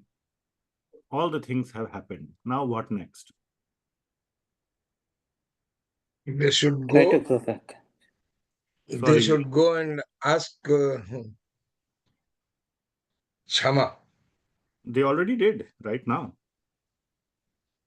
Because Yes, Srimurari Prabhu, what you were saying? Maybe go back, try to go back and see if Krishna and Gopis are there. Okay. Yes, Meera Mataji had raised your hand. And Sarvashakti Mataji. Yeah, Prabhuji, I was going to say something similar, that they start practicing bhakti. Start practicing bhakti. Okay. Then Sarvashakti Mataji, were you trying to say something? I was going to say the same thing, Prabhuji, because they took shelter of their wives as guru, and they, asked for forgiveness, so they should start bhakti as well. They should start Seriously. bhakti. Very good. All right. Somebody else? Kalptaru Mataji? Yeah, I was on the same page as, so they should start implementing it now. So yeah, the same answer. Start implementing. Okay. But again, in the Lila form, what could they do? Lila is going on. So something that you can, immediate action, like, So yes, anybody else? Yes, Shalu Mataji. Yeah. They should ask their wives how they found the bhakti and do the same processes like Shravan Kirtan, and instead of doing yagyas, so for material gains. Okay, very good. There's Ramakant Prabhu. Yes, now they have already realized that we missed, because of the Maya, we missed the opportunity to get a eye-to-eye contact with the Lord himself. But now they should go there. So now they have realized, so they should go. Yes. Day is not over. Okay, so the this is post-credit scene. Everything is over. Then some movies have after you have credit, then you have post-credit. Last scene. So last verse. Okay. So the day is not over, and maybe the wives took so much food. They, of course, finished their yagya. Some time has passed, and then they had this discussion, lamentation. Of course, it is only 10, 12 verses, but perhaps it took some time to do the lamenting. But after they realized all this, maybe Krishna is still there. And remember, in the chapter, it was said, not far, close by. Krishna is almost here, very close. So they could have gone to see Krishna. Or now they know where Krishna is, in Vraj. That has been mentioned also, that Krishna is in Vraj. So Why they didn't go there? And this reveals a lot. So let us read this verse. Iti swagham anusmritya Krishne te kritahelanaha didrikshavo vrajam atha kamsad bhita na chachalan. So now you can see the minds. So what is so you can see here Vraja. They know that Krishna is in Vraj. So iti swagham anusmritya. So swa agham on, remembering their offense. Agha means bhunjate te agham papa ye pachantya atmakar. Agham means sin, right? So agham is their sinful or their swa, their own sins. Anusmritya, on remembering their own sins, they should have gone, or of sin of what? Krishne te krita helana, of ignoring or rejecting Krishna. They had that thought in the mind that they drikshavo. Driksha means drish. The dhatu is drish, to see. So they had the desire came in their heart to go to see Krishna in Vraj. Can somebody mute? All right. So see Krishna in Vraj. Maybe they realized it's too late. Their boys must have gone. Maybe the evening had set. The sun had set. Whatever is the reason. They could have now gone to Vraj to see Krishna. Krishna is there. Okay. It's not like he has gone back to Dwarka or something. There is no Dwarka right now. This is all Vraj. But due to kamsad bhita, bhita means fear, bhaya. Due to fear of Kamsa, na cha achalam, they did not go. Hare, what do you conclude from this? They did not go. They were afraid of Kamsa. Yeah, that is what is written here. But what do you conclude from that? They are still attached. Attached to what? Attached to what, Shimrai Prabhu? There could be two things. Huh? 1 second. What? Attached to? To still the material world and the body. Okay. Yes. Okay. Yes, Shalu Mataji, what are you saying? I mean, two thoughts are coming to my mind. One is that either they are attached to their lives, for their fear for their lives, and second is because Kans was also killing all the babies who look like Krishna, so might be bring some unfortunate to Krishna. Okay. Okay. Good thought. Yes. Others? They have to complete the yajnas. No, yajna is completed. Let's assume that. So their faith is not fully matured, or they've not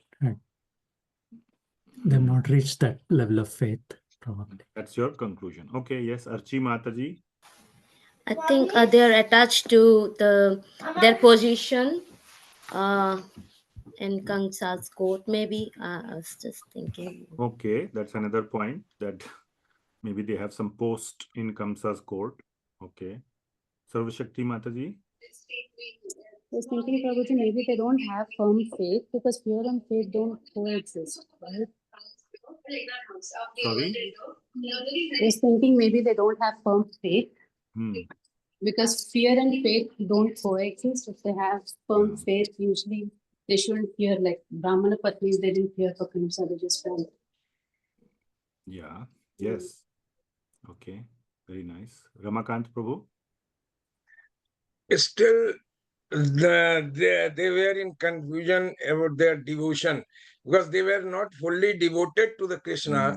Otherwise, they should not have feared about their death. Vasans jirnani yatha vihaya, though they know it, but their knowing was completely at the material level or worldly words, not by the heart or mind. Very nice. Okay. All of you gave the right answer. There were some nice thoughts, by the way, that for fear of Krishna's safety. So that is nice one, but that's not mentioned by the acharyas. That was something new. Or there was another one that they lose their position in Kamsa's court. Okay, that also is actually same thing. Even if they had some position, they are afraid of something material.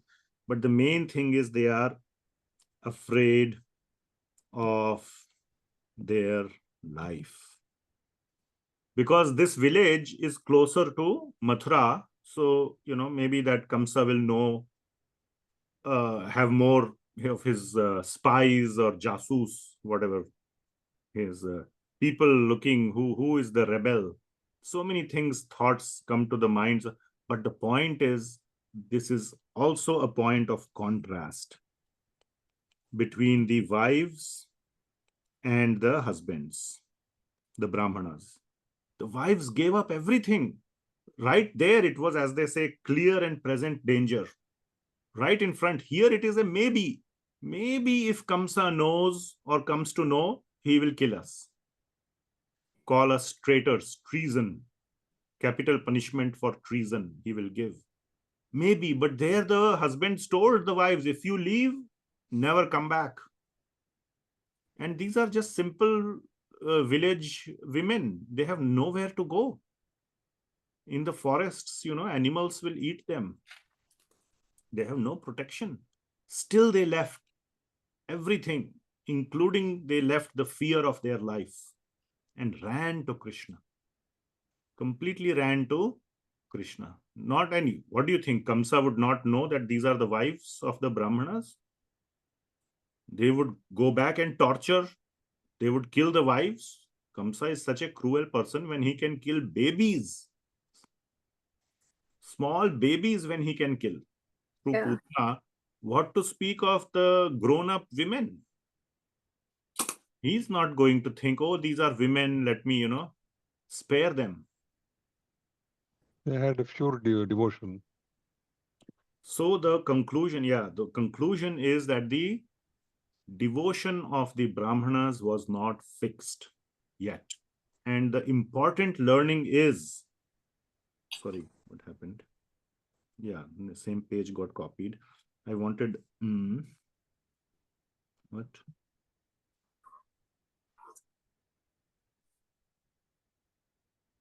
And just use this space.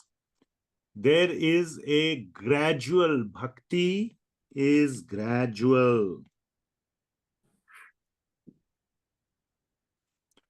So today you take shelter. Now, of course, the change of heart, and it can happen. Srila Prabhupada says it takes 1 minute.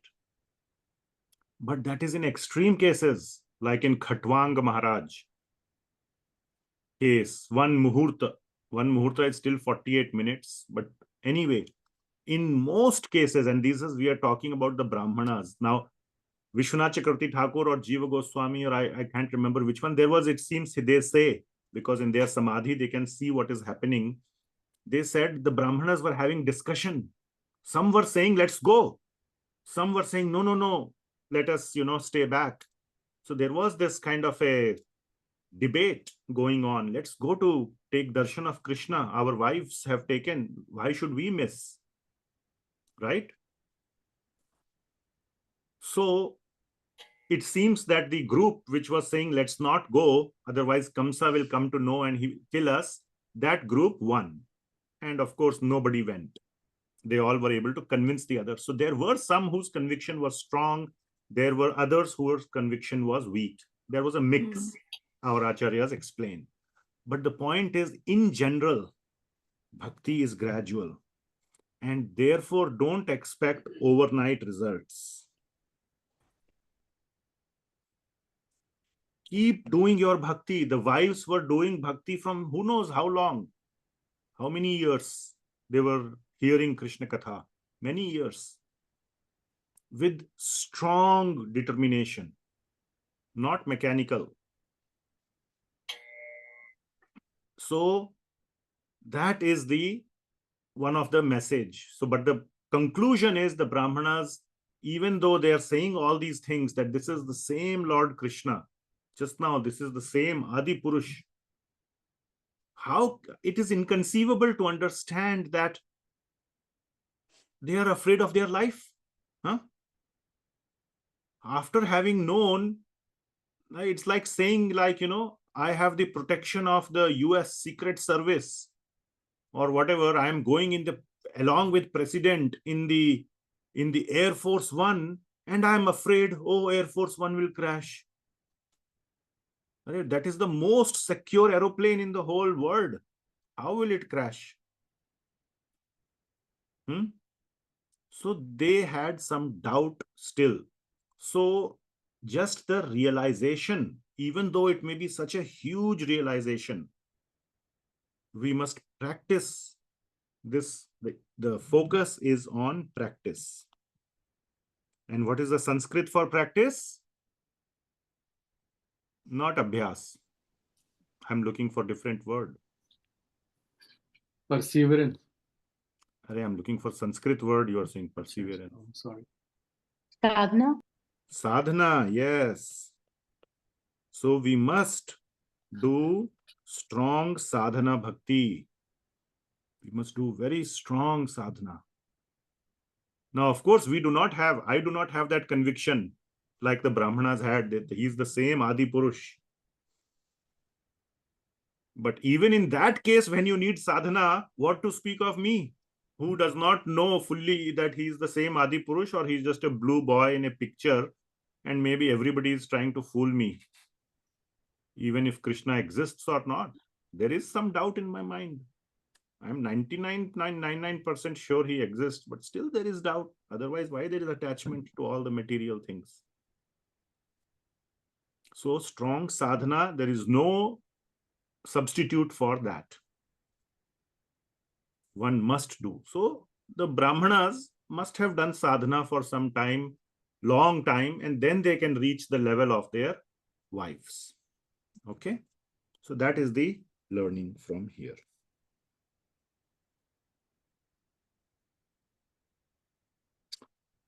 So let us read the translation here.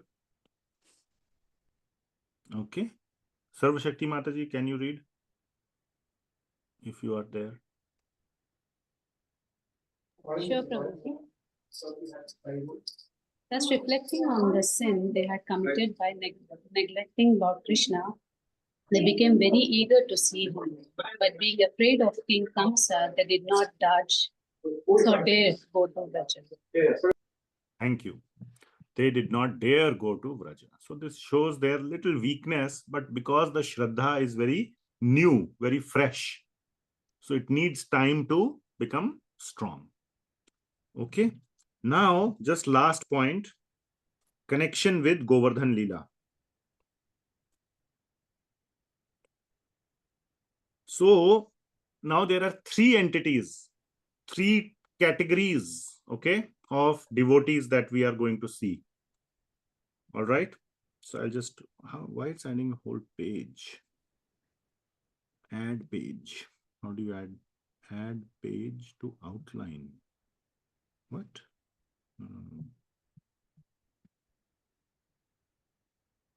Just want to add a blank page. Okay, I'll just add a blank page. Okay. Yeah. So there are three categories of devotees that we have seen, or we will see: the wives, the Brahman Patnis, the Brahmanas, and who are the category in Govardhan Lila? The Vrajvasis.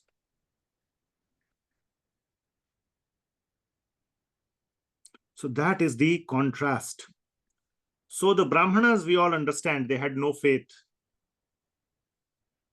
in Krishna in the beginning, and even now their faith was very, very, very weak faith. From no faith, they came to a stage of weak faith because they are still afraid for their life. They don't trust that this Vishnu, who protected Prahlad, who protected So many devotees against the biggest demons. Why will he not protect me? They did not have that faith. The wives, more faith or very high faith. Okay. But it clearly shows they were not afraid of Kamsa. Correct? Not afraid of Kamsa. Totally not afraid. Immediately they went. But Vrajvasis, what happened in their case? They were going to do worship of Indra. Okay? Indra is more powerful than Kamsa. That is point number 1. Okay? Point number 2, here there is only possibility of being known by Kamsa, and they are not directly offending Kamsa. Okay? They are not directly offending, they are just going to see Krishna. But in Vrajvasi's case, that's a direct offense to Krishna, to Indra. Isn't it? That's like, they were going to worship Indra. You invite, I don't know, Donald Trump to be the chief guest, and he's sitting there in the first row to be called as the speaker. Please come and give your keynote speech. And right in the last minute, you switch it to somebody else. And he's just sitting there like an idiot. He will be very mad. Direct offense to Indra. They were going to worship Indra, and suddenly they switched to Govardhan. In a blink of an eye, they switched. Okay? Without any consideration. And the amount of destruction that Indra could cause is way more. He is the king of heaven. Kamsa is just the king of not even the whole earth, only of the Mathura region. And how they completely flipped. And to do what? Now the Brahman Patnis had some idea that Krishna is Bhagavan. The Vrajvasis have much less or actually no idea that he is Bhagavan. Just for that little boy Krishna, whom they love so much. They completely flipped in a second. Of course, there was some discussion between the elder Gopas and Krishna. They, in the first chapter, in the 24th chapter, which is the first one between. But once Krishna presents his arguments, they completely flip. They don't understand that his arguments are like, very strong, or this little boy, he's giving some arguments. Kahin se he must have heard some things, like sometimes, children, they hear something and they repeat as if it is like, they know it. So, like that, they thought. But they agreed for his love, not because his arguments were making sense. That was the mood of Nand Maharaj. So this shows that how the Vrajvasis, this is basically showing the most elevated position of Vrajvasis, especially contrasting it with the Brahmanas. Even after understanding that Krishna is the Supreme Lord, they were afraid just to go see Krishna with the possibility of offending Kamsa. And on the other hand, the Vrajvasis they knew Indra will definitely kill them. And still, they completely gave up they had no fear for their life or anything. They had just complete love for. So this is the huge contrast between the Brahmanas and the Vrajvasis. And that is the connection between 23rd, the ending of the 23rd chapter, where it is said that even though they wanted to, but for fear of Kamsa, they did not go. But the Vrajvasis had no fear, not even knowing that he is Bhagavan. The Brahmanas knew he is Bhagavan. Still, it is so surprising that they were fearing for their life. The Vrajvasis simply out of love. Simply out of love. No other reason. They were willing to risk their lives. Look at all the devotees in the previous pastimes, the boys, they just went into the mouth of Aghasur, not even thinking what will happen. Oh, Krishna is there, no problem. When Krishna is there, then no problem. So that is the love, the faith of the Vrajvasis. And this is such a clear contrast between the Brahmanas, such weak faith, even though they know that he is none other than Vishnu, compared to the Vrajvasis who don't even know that he is Vishnu. Just for their love, they risked everything. Their whole life. The whole village risked, collectively they risked their life. The village. All right. So that is the strong contrast between Brahmanas and Vrajvasis. So that is the ending of this whole discussion and this whole pastime. If opportunity presents, we can do more discussion on this from other scriptures. But that I will see. I will have to dig out and prepare myself. I have not done it yet. Or we will start something new after I return from my trip. Okay, any comments or any comments or questions or corrections? Yes, Sarvashakti Mataji. Thank you so much for a wonderful class. So Prabhuji, like I have a question regarding the 43 and 44 verse. There, the verse actually was talking about, like in Bhagavad Gita in 18th chapter, we have that like qualities of a Brahmana, right? Like Shaucham and, all that. So here, is this verse trying to convey just to glorify how important Ananya Bhakti is, or like how we say like always remember Krishna, never forget Krishna. The other things are just subservient to that thing. So is it trying to glorify that? Because like having Brahmanical qualities is also like when we do Ananya Bhakti, naturally all those humility or all those Brahmanical qualities should also come automatically, right? Can you just clarify that? So I'm not sure I fully. So let me try to repeat the question and see if I understand it. So, okay, or let me try to answer and you tell me if it answered the question. Or my understanding of your question is Brahminical qualities are good to develop. So why is it that the Brahminical qualities are being sort of diminished or being shown as if these qualities, specifically Shaucham, and especially Shaucham, because that is present in the 18.42 of Bhagavad Gita, where Brahmanical qualities are Shama, Dapa, Tapah, Shaucham.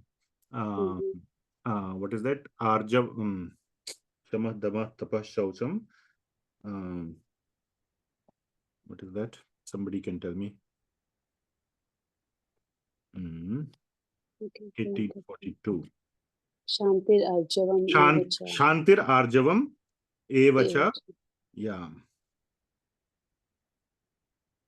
Yeah. Jnanam Vijnanam Astikyam Brahma Karma Swabhavajam.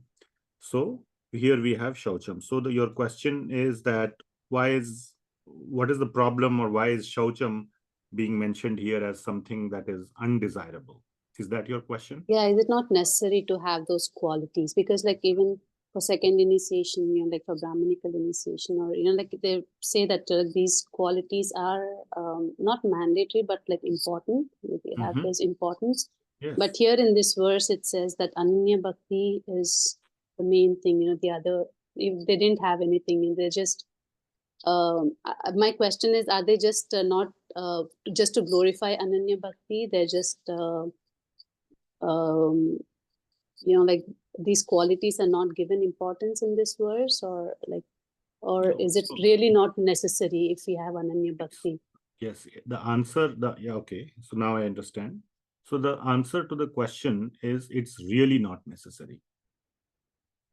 Really, it is not necessary. That is the truth, or that is the fundamental siddhanta, that if there is Ananya Bhakti, then all these qualities are not. Now, of course, these qualities will develop due to Bhakti itself. And in that verse, when it is talking about Shaucham, there are two types of Shaucham. One is external and one is internal. So external Shaucham, English translation would be cleanliness, and internal Shaucham, the translation is purity. So purity is more, the internal Shaucham is more important than external one. And Bhakti develops Shaucham.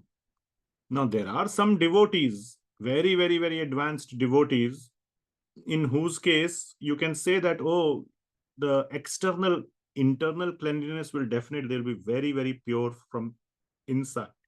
But like, for example, Gaur Kishore Das Babaji Maharaj, in our Guru Parampara, the spiritual master of Bhakti Siddhanta Maharaj, it is said he would go in a bathroom and chant the Harinam. His mood was that nobody should come and disturb me. So that is the best place for me to sit, and I will do my japas, because he didn't want to mix with worldly people, and everybody knew he's such a elevated devotee. So you can say that he was, so in the heart there is always cleanliness. There's another example, Vamshi Das Babaji, contemporary or in the same time frame as Gaur Kishore Das Babaji. He would artificially put these fish bones. Some people who eat fish, they throw the bones right in the trash.